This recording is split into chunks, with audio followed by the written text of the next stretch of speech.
Shalom et bienvenue, chers amis, à cet instant de méditation. Je voudrais nous parler d'un sujet qui me passionne et j'ai voulu intituler cela « Lorsque les actions parlent plus fort que les mots ». Vous savez, les actions révèlent notre identité, les actions révèlent qui nous sommes. Les actions, en réalité, en disent beaucoup sur notre personne, sur ce que nous sommes en réalité, sur nos convictions, sur nos valeurs, sur nos principes, sur notre éthique de vie.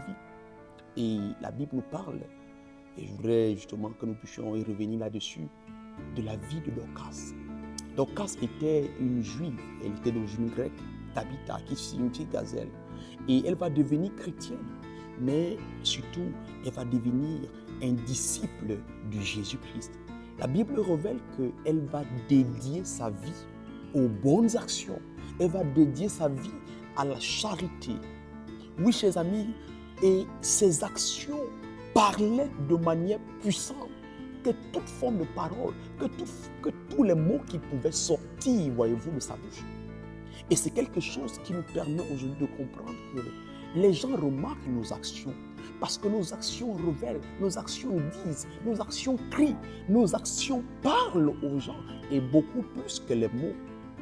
Et de notre côté, nous avons une femme. Elle s'appelle Lydie.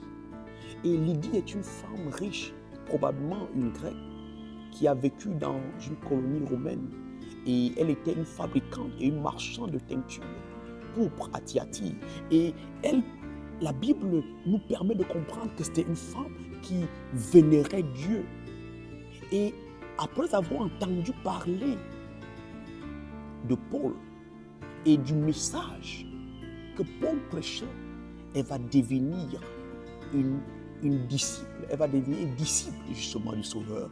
Et après qu'elle et sa famille eut été baptisés, la parole de Dieu nous révèle que sa maison va devenir comme un lieu de rencontre pour les enfants de Dieu. Sa maison va devenir comme un lieu d'hébergement pour Paul et pour les compagnons de ces derniers. Chers amis, nous voudrions terminer en nous posant deux questions.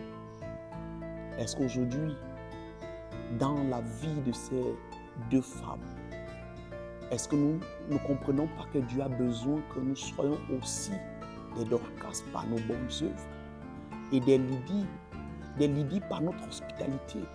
Parce que alors que Dorcas aujourd'hui enseigne comment servir les pauvres avec générosité, Lydie nous montre également la valeur. Oui, je parle de la valeur de l'hospitalité, mais aussi elle est là pour nous montrer comment est-ce qu'aujourd'hui nous sommes appelés à ouvrir nos cœurs à Dieu. Parce que nous avons besoin d'ouvrir notre cœur à Dieu. Nous avons besoin d'offrir, de nous donner à Dieu comme une offrande vivante, afin que Dieu se serve de nous.